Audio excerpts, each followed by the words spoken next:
Hello everyone, क्या हाल चाल। I hope आप सब बढ़िया होंगे। तो आज का जो टॉपिक है हमारा डबल सर्कुलेशन है, जिसको दोहरा परिसंचरण तंत्र कहते हैं। तो आइए समझ लेते हैं डबल सर्कुलेशन होता क्या है। तो ह्यूमन का जो हार्ट होता है ना, उसमें डबल सर्कुलेशन चलता है, यानी इसमें दो प्रकार के सर्कुलेशन ऑपरेट होते हैं। यानी हार्ट से ब्लड का दो बार गुजरना, इसमें जो इंक्लूड होते हैं ह्यूमन बॉडी में, एक तो सिस्टेमिक सर्कुलेशन होता है और एक पल्मोनरी सर्कुलेशन होता है। यानी कि हार्ट में दो बार सर्कुलेशन होता है, तो इसी को क्या बोलते हैं, डबल सर्कुलेशन बोलते हैं। तो आइए सिस्टेमिक सर्कुलेशन और पल्मोनरी सर्कुलेशन को अलग अलग करके समझते हैं, फिर आप इसको एक बार कंबाइन देखना, जिससे आपको जो है क्लियर समझ में आएगा। तो बात कर लेते हैं डबल सर्कुलेशन में। जो सिस्टेमिक सर्कुलेशन होता है, आपको ये डायरेक्शन दिख रही है ए से बी, जो ये आपको डायरेक्शन दिख रही है ए से बी, ये क्या है, सिस्टेमिक सर्कुलेशन की डायरेक्शन है। और ये जो सर्कुलेशन होता है वो सिस्टेमिक हार्ट के बीच में होता है। अब सर ये सिस्टेमिक हार्ट क्या होता है, तो उसके बारे में जान लेते हैं। तो जो हार्ट में लेफ्ट वाला पोर्शन होता है, यानी जहां पे लेफ्ट एट्रियम और लेफ्ट वेंट्रिकल आते हैं, हार्ट में आप देखना दो पोर्शन होते हैं, एक तो राइट वाला पोर्शन होता है, एक लेफ्ट वाला पोर्शन होता है। तो राइट वाले में तो राइट एट्रियम और राइट वेंट्रिकल आते हैं, और लेफ्ट वाले पोर्शन में लेफ्ट एट्रियम और लेफ्ट वेंट्रिकल आते हैं। तो जो हमारा लेफ्ट वाला पोर्शन है, लेफ्ट एट्रियम और लेफ्ट वेंट्रिकल को जब आप मिलाओगे, यानी एक संग इसको क्या बोलोगे, सिस्टेमिक हार्ट। तो आपको पहले ये पता चला कि सिस्टेमिक हार्ट क्या होता है। सर सिस्टेमिक हार्ट वो होता है जिसमें लेफ्ट एट्रियम और लेफ्ट वेंट्रिकल इंक्लूड होते हैं, इसको हम बोलते हैं सिस्टेमिक हार्ट। और इसमें जो सर्कुलेशन चलता है इसको बोलते हैं सिस्टेमिक सर्कुलेशन। तो अब सिस्टेमिक सर्कुलेशन को समझते हैं। तो सिस्टेमिक हार्ट में जो सर्कुलेशन चलता है उसको सिस्टेमिक सर्कुलेशन कहते हैं। तो ये आपसे पहली लाइन बोल रहा है, it start from end of left ventricle, और आप ये भी कह सकते हो कि स्टार्ट ऑफ अयोटा। ये कह रहा है ये जो क्या कहते हैं सिस्टेमिक सर्कुलेशन होता है, वो शुरू कहां से होता है, जो लेफ्ट वेंट्रिकल का एंड होता है ना ये वाला, या फिर अयोटा का स्टार्टिंग पॉइंट। देखो जहां पे लेफ्ट वेंट्रिकल आपको खत्म होता दिख रहा है और यहां से आपको अयोटा चालू होते हुए दिख रही है, तो आप देखो ये स्टार्टिंग कहां से हो रही है, लेफ्ट वेंट्रिकल के एंड से और अयोटा के स्टार्टिंग से। तो क्या समझ में आया, it start from end of left ventricle, या इसको आप ये भी बोल सकते हो कि स्टार्ट ऑफ अयोटा। और ये खत्म कहां होता है, and it ends in end of vena cava. तो ये आप देख रहे हो ये जा रही है, जो इसको बोलते हैं वेना केवा यहाँ पे। तो ये इसका जो एंड होता है ना, यहाँ पे खत्म होता है। तो एक बार फिर से मेरे संग बोलना कि जो सिस्टेमिक सर्कुलेशन होता है वो स्टार्ट होता है लेफ्ट वेंट्रिकल के एंड से या स्टार्ट ऑफ अयोटा से, और खत्म कहां होता है, जाके खत्म होता है एंड ऑफ वेना केवा पे। ठीक है, और ये भी बोल सकते हो साथ में, जहां पे वेना केवा का एंड हो रहा है वहां पे राइट एट्रियम की स्टार्टिंग हो रही है, तो स्टार्ट ऑफ राइट एट्रियम। एक ओपनिंग के थ्रू होता है राइट एट्रियम में, तो इसको क्या बोलते हैं, सिस्टेमिक सर्कुलेशन। अब ये सिस्टेमिक सर्कुलेशन में क्या क्या इंक्लूड होते हैं, तो देखो आप याद रखना, हार्ट से निकलने वाली क्या होती हैं, आर्टरीज, और हार्ट की तरफ आने वाले क्या होते हैं, वेन्स। हमेशा याद रखना, कंफ्यूजन कभी नहीं होगा। आप क्या याद रखोगे, जो हार्ट से निकलती हैं उसको बोलते हैं आर्टरी, और जो हार्ट की तरफ आती हैं उसको क्या बोलते हैं, वेन्स। तो आप गौर से देखो, ये हार्ट से निकली है तो ये अयोटा है, अयोटा में कौन सा ब्लड जाएगा, सर ऑक्सीजनेटेड ब्लड।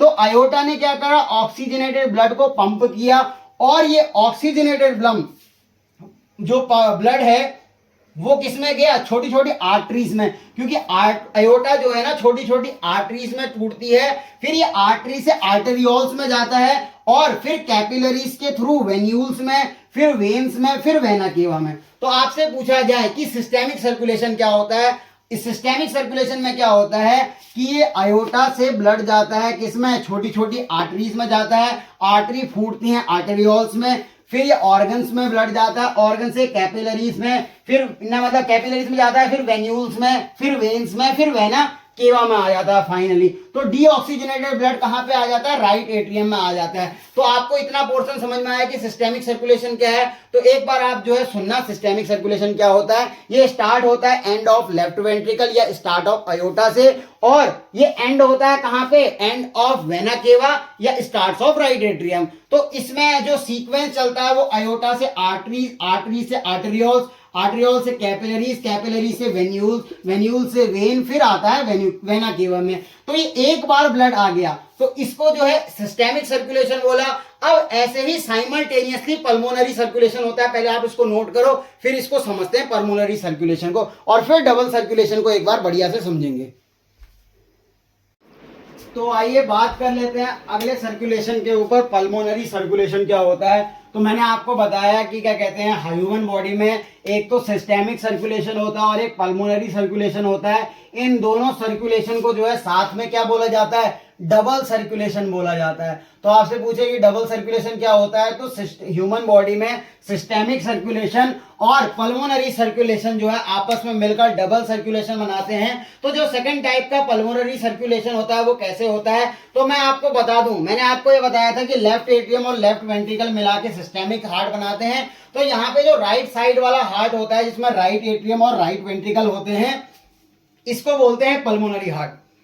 तो पल्मोनरी हार्ट क्या होता है, राइट साइड ऑफ हार्ट जिसमें राइट एट्रियम और राइट वेंट्रिकल इंक्लूड होते हैं, इसको बोलते हैं पल्मोनरी हार्ट। इसमें जो डायरेक्शन है वो आप देख सकते हो, जो डायरेक्शन है वो सी से डी की तरफ है, यानी ये सी से आप देखो ये डायरेक्शन जा रही है डी की तरफ, तो इसको क्या बोलते हैं, पल्मोनरी सर्कुलेशन। तो आइए समझते हैं। तो ये स्टार्ट होता है कहां से, start from origin of pulmonary trunk, यानी ओरिजिन ऑफ पल्मोनरी ट्रंक या एंड ऑफ राइट वेंट्रिकल भी कह सकते हो आप। एक चीज याद रखो, दोनों चीज आपको समझ में आएगी कि राइट वेंट्रिकल के एंड से और कहां से, क्या कहते हैं, आप देख सकते हो पल्मोनरी ट्रंक से स्टार्ट होता है, और एंड कहां पे होता है, जहां पे पल्मोनरी वेन ओपन होती है। क्योंकि आपको ये पता है ना कि जो हार्ट से निकलती है वो क्या होती है सर, जो हार्ट से निकलती है वो आर्टरीज होती हैं, और जो हार्ट की तरफ आती है उनको क्या बोलते हैं, वेन्स कहते हैं। तो हार्ट से जो ओरिजिनेट हो उनको आर्टरी कहा जाता है, और हार्ट की तरफ आए उसको क्या बोलते हैं सर, वेन्स बोलते हैं।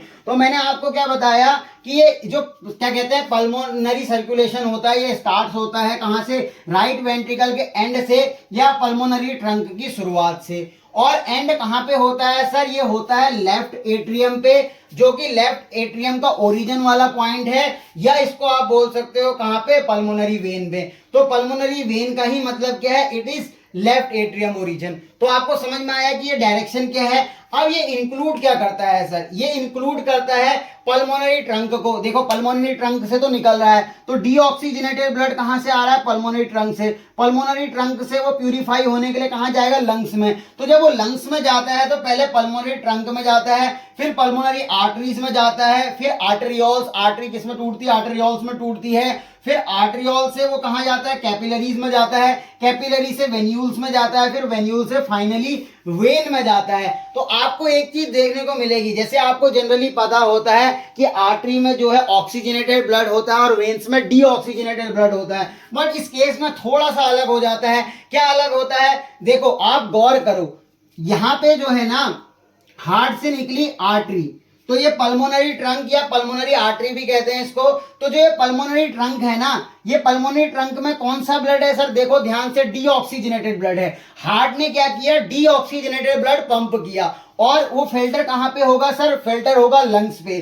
तो आप गौर करो, जो आर्टरी है वो यहाँ पे डीऑक्सीजनेटेड ब्लड कैरी कर रही है। आर्टरी आपको पता है कौन सी ब्लड कैरी करती है सर, आर्टरी हमेशा ऑक्सीजनेटेड ब्लड कैरी करती है, बट इस केस में देखो जो राइट वेंट्रिकल है वो डीऑक्सीजनेटेड ब्लड को पंप कर रहा है। यानी कि पल्मोनरी ट्रंक या पल्मोनरी आर्टरीज में किस प्रकार का ब्लड है सर, पल्मोनरी आर्टरीज में डीऑक्सीजनेटेड ब्लड है। अब ये डीऑक्सीजनेटेड ब्लड का प्यूरिफिकेशन कहां पे होता है, लंग्स में। और आपको पता है जो हार्ट की तरफ आती है उनको वेन बोलते हैं, या जो ऑर्गन से निकलती है उनको क्या बोलते हैं, वेन बोलते हैं। तो यहां देखो लंग्स से क्या निकली, पल्मोनरी वेन निकली। अब इस पल्मोनरी वेन में लंग्स के द्वारा जो प्यूरिफाइड ब्लड है ना वो गुजरता है। तो देखो इस वेन में कौन सा ब्लड होता है सर, इस वेन में हमारा ब्लड होता है ऑक्सीजनेटेड, और पल्मोनरी ट्रंक में किस प्रकार का ब्लड होता है, डीऑक्सीजनेटेड ब्लड। अब ध्यान से सुनो, अब मैंने आपको सिस्टेमिक सर्कुलेशन और पल्मोनरी सर्कुलेशन क्या पढ़ाया सर, अलग अलग करके समझाया। अब ये प्रोसेस ऐसा नहीं कि एक बार सिस्टेमिक सर्कुलेशन होगा, फिर पल्मोनरी सर्कुलेशन का वेट होगा, फिर वहां से सिस्टेमिक चलेगा, फिर पल्मोनरी का वेट होगा, ऐसा नहीं होता। ये प्रोसेस साइमल्टेनियसली चलती है। इसीलिए जो ह्यूमन बॉडी होती है उसमें सिस्टेमिक हार्ट और पल्मोनरी हार्ट जो है साथ साथ काम करते हैं, और सिस्टेमिक सर्कुलेशन और पल्मोनरी सर्कुलेशन साथ साथ चलता है। तो एक बार मैं आपको कंबाइंड रूप से बता दूं कि सिस्टेमिक सर्कुलेशन में होता क्या है। देखो सिस्टेमिक सर्कुलेशन में क्या हुआ, आप गौर करना, जो अयोटा है, अयोटा से ब्लड निकल रहा है, फिर कहां जा रहा है, आर्टरीज में जा रहा है, आर्टरीज से कहां गया, ऑर्गन्स में गया, कौन सा ब्लड गया, ऑक्सीजनेटेड, फिर ऑर्गन से वेना केवा के माध्यम से वो कहां आया था, राइट एट्रियम में। अब जब ये यहां से देखो, मैं इधर सामने अब इस चित्र में ही समझा देता हूं आपको, ताकि आपको एकदम से क्लियर हो जाए, सब आपके दिमाग से जो है धुंधलापन हट जाए, तो इसको क्लियर कर देते हैं एक बार।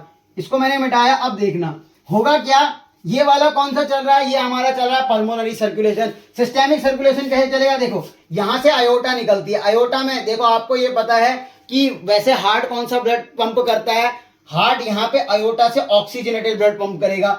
ये ऑक्सीजनेटेड ब्लड कहां जाएगा, अयोटा से छोटी छोटी आर्टरीज, आर्टरियोल्स में टूट के फिर यहाँ पे आ जाएगा, किसमें, ऑर्गन्स को सप्लाई होगा। ठीक है, ये ऑर्गन को सप्लाई हुआ, अलग अलग ऑर्गन 1 है ये, फिर ये ऑर्गन 2 है, फिर यहां से ब्लड किस में जाएगा, यहां से होते हुए लास्ट में वेना केवा में आएगा, और ये वेना केवा कहां खुलेगी, राइट एट्रियम में। तो यहां देखो, यहां से ऑक्सीजनेटेड ब्लड कहां पे, डीऑक्सीजनेटेड हुआ, ऑर्गन में जाके डीऑक्सीजनेटेड हुआ, और डीऑक्सीजनेटेड ब्लड कहां पे एंटर किया, राइट एट्रियम में। अब ये राइट एट्रियम से क्या होगा, राइट वेंट्रिकल में ब्लड जाएगा, फिर राइट वेंट्रिकल से जो है पल्मोनरी ट्रंक के माध्यम से डीऑक्सीजनेटेड डीऑक्सीजनेटेड ब्लड नीचे आएगा, फिर वो लंग्स में जाएगा, फिर पल्मोनरी, यहाँ लंग्स में जो इसका प्यूरिफिकेशन होगा, फिर पल्मोनरी वेन से होते हुए कहां से आ जाएगा, लेफ्ट एट्रियम में आएगा। तो ये सर्कुलेशन प्रोसेस जो है लगातार चलती है, इसको इसलिए डबल सर्कुलेशन कहते हैं। तो आई होप आपको समझ में आया होगा। मैं आपको एनसीईआरटी का डायग्राम भी समझा देता हूं, और फिर आपको लाइन भी समझा दूंगा इसमें लिखी हुई, जिससे आपको एकदम से क्लियर हो जाएगा। तो आप डबल सर्कुलेशन में अगर कोई प्रकार की दिक्कत समझते हो तो आप कमेंट करना, मैं एक बार फिर से बता दूंगा कि आखिरकार डबल सर्कुलेशन क्या होता है। मेरी तरफ से तो आपको लगा होगा कि कोई भी दिक्कत नहीं आई होगी। तो एक बार आप एनसीईआरटी का डायग्राम देख लो। अब मेरे पास, अब मैं यहाँ डायग्राम लाऊं फिर समझाऊं तो मुझे थोड़ी दिखेगा, मैं डायग्राम यहाँ चिपका भी दूंगा तो मैं यहाँ से बोलते रहूंगा, वो अलग बात है। आपको डायग्राम की फील दिला देता हूँ। तो देखो ये आपको एनसीईआरटी का डायग्राम दिख रहा होगा। आप देखो यहाँ पे हार्ट आपको दिख रहा है, ये राइट एट्रियम राइट वेंट्रिकल है, ये लेफ्ट एट्रियम लेफ्ट वेंट्रिकल है। तो इस वाले पोर्शन को, जो लेफ्ट एट्रियम लेफ्ट वेंट्रिकल होता है, इसको बोलते हैं सिस्टेमिक हार्ट, और जो राइट एट्रियम राइट वेंट्रिकल होता है, इसको बोलते हैं पल्मोनरी हार्ट। अब गौर से देखना, ये लेफ्ट एट्रियम से ब्लड जो है लेफ्ट वेंट्रिकल में आया। अब इस लेफ्ट वेंट्रिकल से यहां से क्या निकलेगी, देखो अयोटा निकलेगी। तो आप देखो अयोटा कहां, देखो आपको डायग्राम उल्टी तरफ से दिख रहा है ना, क्योंकि ये वाला डायग्राम तो हम सिंपली तौर पे बनाते हैं। देखो बुक के डायग्राम और यहाँ जैसे बुक में जो डायग्राम होते हैं या दैनिक जीवन में आप हार्ट को ऑब्जर्व करोगे, ऐसा नहीं होगा। ये तो सबसे सरल चित्र बनाया है ताकि आपको समझ में आए। पर आप देखो इसमें ब्रांच कहां से जाती हुई दिख रही है, सर ऊपर से जाते हुए दिख रही है। यहाँ पे आपको आसानी हो इसलिए ऐसा समझाया जाता है। तो देखो आपको यहाँ पे क्या दिख रही है कि ये लेफ्ट वेंट्रिकल के पास से, देखो ये जो आपको लाइन दिख रही होगी ना, यहाँ से ब्लड जा रहा है। तो देखो किस में आया, डोर्सल अयोटा में आया। अब ये डोर्सल अयोटा से बॉडी पार्ट्स में गया। अब ये बॉडी पार्ट से देखो डीऑक्सीजनेटेड हुआ और कहां पे आ गया, राइट एट्रियम में आया। तो राइट एट्रियम में वेना केवा के माध्यम से आया, जो मैंने आपको वहां डायग्राम में बताया था। अब ये वेना केवा से जब राइट एट्रियम में आया तो ब्लड कहां जाएगा, राइट वेंट्रिकल में। और राइट वेंट्रिकल से देखो ये ऊपर से आपको जाते हुए दिख रहा है पल्मोनरी ट्रंक में। तो ये पल्मोनरी आर्टरीज में गया, फिर लंग्स में जो है ऑक्सीजनेटेड हुआ, फिर लंग्स से पल्मोनरी वेन में आया जो कि ऑक्सीजनेटेड ब्लड कैरी कर रहा होगा, और फिर से कहां पे आ गया, लेफ्ट एट्रियम में। तो ये प्रोसेस देखो हार्ट में 2 बार गुजर रहा है। तो ब्लड हार्ट में से कितनी बार गुजरा, सर 2 बार गुजरा। तो इसको क्या बोला आपने, डबल सर्कुलेशन बोला। तो आपको एनसीईआरटी का डायग्राम क्लियर है। अब मैं एनसीईआरटी की लाइन भी बता देता हूं। देखो एनसीईआरटी की लाइन क्या कह रही है कि as mentioned earlier the blood pumped by right ventricle enter into pulmonary artery. तो कह रहा है आपसे राइट वेंट्रिकल से जो ब्लड पंप हुआ, देखो ये है ना राइट वेंट्रिकल से जो ब्लड पंप हुआ वो किस में आया, पल्मोनरी आर्टरी में आया। फिर कह रहा है ये पल्मोन वेयर एज लेफ्ट वेंट्रिकल। अब देखो बुक में क्या होता है ना, मिक्स लिखा होता है, आपको समझ नहीं आता है। यहां पे आपसे बोल रहा है as mentioned earlier the blood pumped by right ventricle, यानी इस राइट वेंट्रिकल से जो पंप हुआ ब्लड वो किस में आया, पल्मोनरी ट्रंक में आया। साइमल्टेनियसली क्या हुआ, लेफ्ट वेंट्रिकल में जो ब्लड पंप हुआ वो किस में आया, अयोटा में। मैंने आपको बताया था ना साथ साथ चलती है प्रोसेस। फिर जो deoxygenated blood pumped into pulmonary artery, जो ये पल्मोनरी आर्टरी में देखो कौन सा ब्लड आएगा, डीऑक्सीजनेटेड ब्लड आएगा। वो कह रहा है कहां पे जाएगा, पास थ्रू लंग्स, ये लंग्स में आया। और from lungs to oxygenated blood is carried by pulmonary vein. तो यहां से देखो लंग्स में क्या हुआ, ब्लड का ऑक्सीजनेशन हुआ, फिर वो कहां गया, पल्मोनरी वेन पे, और जैसे ही वो पल्मोनरी वेन में गया इनटू लेफ्ट एट्रियम, तो ये लेफ्ट एट्रियम में देखो आपको ये डायग्राम में दिख गया। फिर आपसे क्या कह रहा है, this pathway constitute the pulmonary circulation, इस वाले पार्ट को क्या बोलते हैं, पल्मोनरी सर्कुलेशन। मैंने आपको बता दिया the oxygenated blood entering into the iota, जो ये आयोटा में एंटर किया था वो कह रहा है is carried bye network of arteries. मैंने बोला था ना आर्टरियोल्स आर्टरीज में टूटती है, तो ये आर्टरीज जो है उसमें गया। फिर कह रहा है, एक तो ये मच्छर भी बहुत आ रहे हैं, ठीक है, oxygenated blood entering into iota is carried bye network of arteries, फिर आर्टरियोल्स में जाएगा, फिर कैपिलरीज में जाएगा, फिर ये टिश्यू, ये ऑर्गन आपको दिख रहे हैं, इनको टिश्यू बोल लो, यहाँ पे टिश्यू में जाएगा। फ्रॉम जहां से डीऑक्सीजनेटेड ब्लड कैरी करेगा और वो किससे आ जाएगा सर, पल्मोनरी वेन के माध्यम से, कहां आ जाएगा, राइट एट्रियम में आ जाएगा, नहीं पल्मोनरी वेन, सॉरी गलत बोल दिया, वेना केवा के माध्यम से किसमें आ जाएगा, राइट एट्रियम में आ जाएगा। तो इस प्रकार के सर्कुलेशन को क्या बोलते हैं, डबल सर्कुलेशन कहते हैं, और सिस्टेमिक सर्कुलेशन, और इसको मिला के क्या बोला जाता है, पल्मोनरी सर्कुलेशन को मिला के डबल सर्कुलेशन कहा जाता है। तो अगर आपको समझ में आया होगा तो आप वीडियो में कमेंट करना, और अगर आप एक बार एनसीईआरटी को दोबारा पढ़ना, नहीं आएगा मैं फिर से वीडियो बना दूंगा। तो पढ़ाई करते रहें, ऑल द वेरी बेस्ट, मिलते हैं आपसे नेक्स्ट लेक्चर में, बाय बाय।